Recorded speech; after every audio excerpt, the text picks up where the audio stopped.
Hai semuanya, sudah siapkah kalian mengikuti pelajaran kali ini? Baik, sebelum itu, yang belum cuci tangan silahkan cuci tangan terlebih dahulu agar kita sehat selalu dan terhindar dari pandemi kali ini. Yap, sudah, yuk kita cermati bersama video kali ini.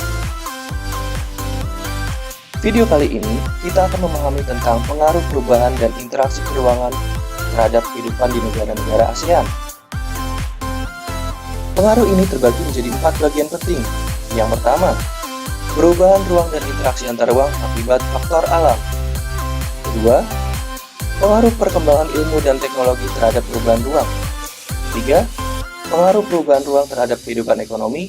Dan yang terakhir adalah pengaruh konversi lahan pertanian ke industri terhadap perubahan ruang dan interaksi antar ruang.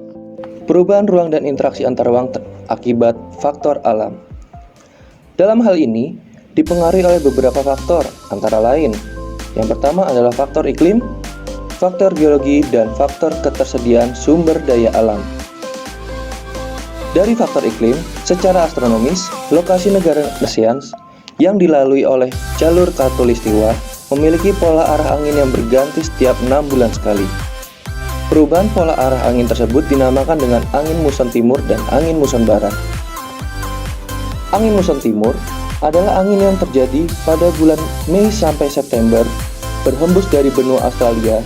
Angin ini bersifat kering karena melewati benua Australia yang sebagian besar wilayahnya adalah gurun, sehingga mengakibatkan musim kemarau di Indonesia.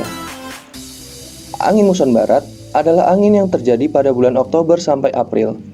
Angin ini berhembus dari Samudra Pasifik, bersifat basah karena melewati banyak daerah perairan, sehingga menyebabkan musim penghujan di wilayah Indonesia.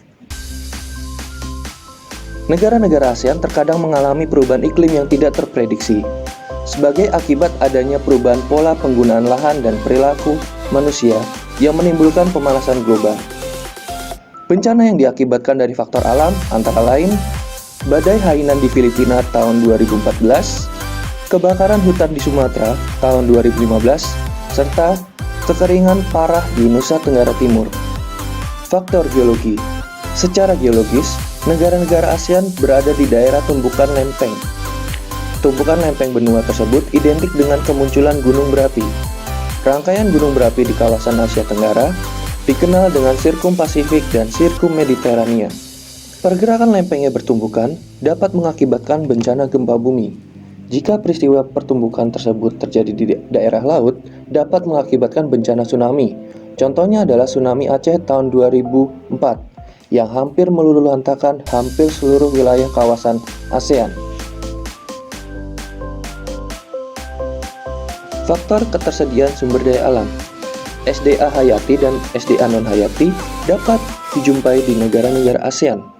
Hutan, laut, dan barang tambang adalah komoditas utama ekspor ke luar negeri untuk menunjang kehidupan manusia. Hampir semua negara-negara di ASEAN memiliki SDA tersebut, kecuali negara Singapura. Negara yang didirikan oleh Raffles ini, ekonominya bertumbuhan pada sektor industri.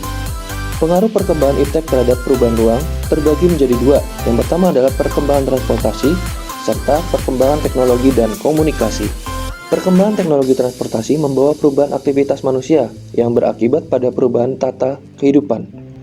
Perkembangan sarana transportasi membutuhkan ruang sebagai sarana dan prasarana.